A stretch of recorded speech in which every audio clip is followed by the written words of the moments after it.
Olá, estamos de volta com o programa Lente Aberta. O assunto agora, as origens de Ponta Grossa.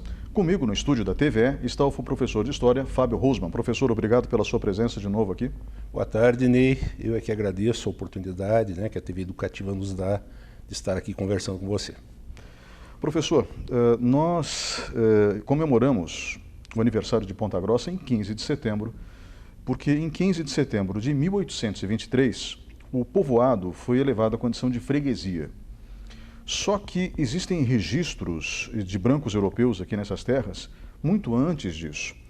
A Capela Santa Bárbara, por exemplo, a construção dela foi concluída em 1729, ou seja, quase 100 anos antes da freguesia ter sido instalada. Então, fica uma dúvida na cabeça de muita gente. Quando começa o povoamento, ou quando se tem registro, o primeiro registro, da presença de brancos europeus aqui na nossa região? Muito bem, Ney. Então, veja, é importante a gente recordar o seguinte. Quando nós estudamos a história do Brasil, nós vemos que o Brasil ele começa a ser colonizado a partir de 1530, efetivamente, a colonização, chegada dos portugueses em 1500. Há um período chamado de pré-colonial e depois o processo de colonização se intensifica a partir de 1530, da década de 1530. A nossa região aqui, a região dos Campos Gerais e o Paraná, quase como um todo, faziam parte do território que, pela divisão do Tratado de Tordesilhas, pertencia à Espanha. Então, o nosso território aqui, ele permaneceu espanhol por um longo período. Nesse território, nós vamos ter a presença, já no século XVI, dos primeiros europeus que por aqui passam. Então você tem a presença de Aleixo Garcia, no início do século XVI. Mais tarde, Cabeça de Vaca também passa por aqui, também no século XVI. Os dois espanhóis. Os dois espanhóis. Aí nós temos a vinda dos bandeirantes, os bandeirantes paulistas, que saíam buscando apresar índios, e também na busca de metais preciosos. Então, esses bandeirantes paulistas também se dirigem para a região onde hoje fica o nosso estado do Paraná, e eles vêm para cá na busca tanto de metais preciosos, mas principalmente na captura do indígena. Então eles vêm para o estado do Paraná, esses bandeirantes, e eles vão se interessar, ainda no século XVI, pela região dos Campos Gerais. Por causa das Campinas? Pela própria condição que favorecia, por exemplo, o criatório de gado. Então eles percebem que a região dos Campos Gerais é uma região interessante e também vão buscar ir se instalando por aqui. Então nós temos aí já no século XVII, quando se inicia o fenômeno chamado de tropeirismo, século XVII, não, no século XVIII. No século XVIII, quando você tem o tropeirismo se desenvolvendo, vai surgir uma rota, que é a rota dos tropeiros, que é o caminho das tropas, o famoso caminho das tropas. E essas tropas, elas tinham como objetivo suprir com gado, principalmente muares, a região mineradora, a região das Minas Gerais. Bom, então esse caminho que o senhor se refere, acredito, seja o caminho de Viamão. Perfeito. Quando os tropeiros traziam as mulas do Rio Grande do Sul para o estado de São Paulo, para a Feira de Sorocaba. Para a Feira de Sorocaba. E da Feira de Sorocaba, esses muares eram vendidos na região das Minas. Então, esses tropeiros, nesse deslocar-se do Rio Grande do Sul para a Feira de Sorocaba, eles vão construindo esse caminho, essa rota chamada de Caminho das Tropas, e nessa rota do Caminho das Tropas vão surgindo pequenas povoações, pequenos povoados. Então nós temos, por exemplo, se nós pegarmos aqui o Paraná, como é o que nos interessa mais, é a nossa referência, esses tropeiros que saíram do Rio Grande do Sul de Viamão, cruzaram o estado do Rio Grande, cruzaram Santa Catarina, eles entram no Paraná através de Rio Negro, que é a divisa ali com Mafra. Então Mafra é a última localidade catarinense onde eles vão passar. Entram em Rio Negro, de Rio Negro eles vêm a Campo do Tenente a Lapa, da Lapa a Porto Amazonas Palmeira, de Palmeira Ponta Grossa Castro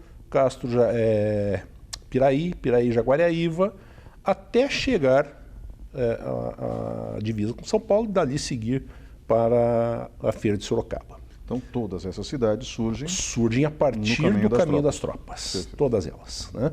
Então a característica da região dos Campos Gerais em termos de povoamento é estar ligada a uma sociedade campeira, né? Porque esses tropeiros que passavam por aqui, eles fazem com que nestes povoados, nessa região, surja uma sociedade inicialmente campeira.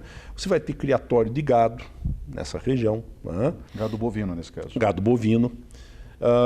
E ali começam a se estabelecer pequenos comércios, porque o tropeiro ele precisava também se abastecer. Né? Então vão surgindo pequenos comércios e isso vai desenvolvendo a região do chamado Caminho do Viamão, do Caminho das Tropas. E essas nossas cidades, então, que eu citei anteriormente, como é o caso nosso específico aqui de Ponta Grossa, né, elas vão surgindo a partir disso, com pequenos povoados. Né? Vale aqui a gente lembrar que Ponta Grossa, até 1823, que é a data que você citou, ela é um bairro de Castro. Né? É um bairro de Castro. Castro é mais antiga. Né? Então Castro já era uma vila, já ostentava a categoria de vila, já tinha sua câmara, né, municipal. Ponta Grossa era um bairro de Castro até 1823. Né? Aí elevada à condição de freguesia. Exato. Mas passam-se os anos e Ponta Grossa acaba ficando maior que Castro.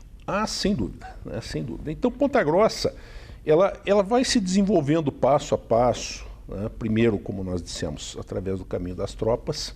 Mas é muito interessante a gente observar que a cidade, já na segunda metade do século XIX, né? E é quando ela vai ser elevada à categoria de cidade, né? Na década de 1860. Então, nessa década de 1860, Ponta Grossa já tem as características urbanas bem definidas. Então você já tem um arruamento, você já tem, por exemplo, um teatro em Ponta Grossa, que é o Teatro Santana. Isso no século XIX. Né? No século XIX, na década de 1870, você já tem um teatro. Na década de 1860, ainda no finalzinho da década de 1860, por volta de 68, 69, o Dr. Colares funda aqui a primeira instituição de ensino, que é o Instituto Paranaense, né, que depois vai ser dirigido pelo filho dele, que é o professor Colares. Né? Então, o doutor Agostinho Martins Colares, que era um juiz, né, ele funda o Instituto Paranaense, que depois fica sendo administrado pelo filho dele, que é o professor Colares. Né? Então, essa é a primeira instituição de ensino da cidade. Então, veja, na década de 1860, Ponta Grossa já tem uma instituição voltada para a educação. Né? Nós temos o teatro, né, que eu já citei, o Teatro Santana. Aliás, o Teatro Santana ele tem uma situação interessante, porque ele passa por um incêndio, e quando Dom Pedro II vem a Ponta Grossa, né, o imperador vem a Ponta Grossa em 1880,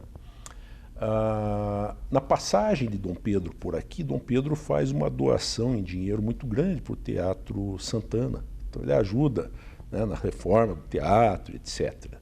Então veja, você já tem teatro, você já tem uma escola, já tem uma biblioteca no início dos 1870, né, a primeira biblioteca da cidade.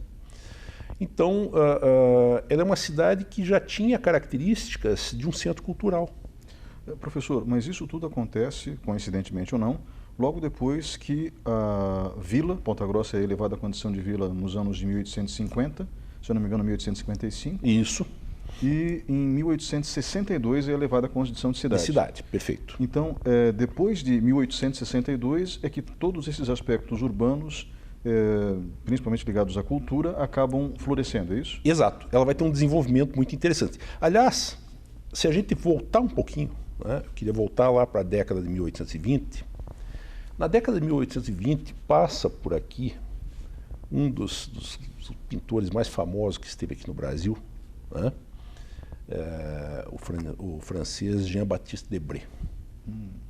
E ele pinta uma tela aqui, mostrando Le Pontagrosse.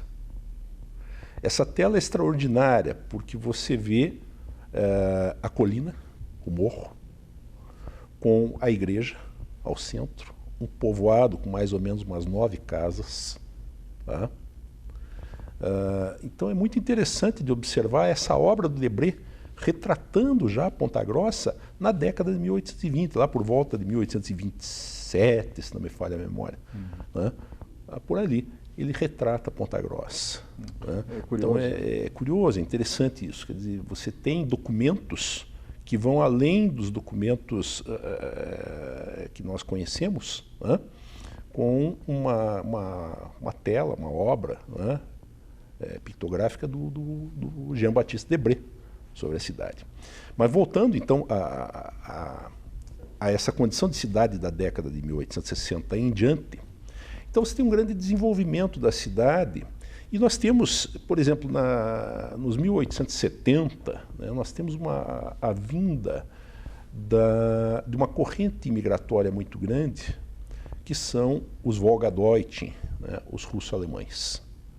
Então você tem a chegada, no ano de 1877, 78, dos alemães do Volga, dos russo-alemães, aqui na nossa cidade. E essas pessoas, sem nenhuma dúvida, vão contribuir muito com o desenvolvimento da cultura local. Professor, a gente fala dos russos alemães daqui a pouquinho. Nós vamos agora para um breve intervalo e voltamos em instantes com o programa Lente Aberta. Por favor, fique com a gente.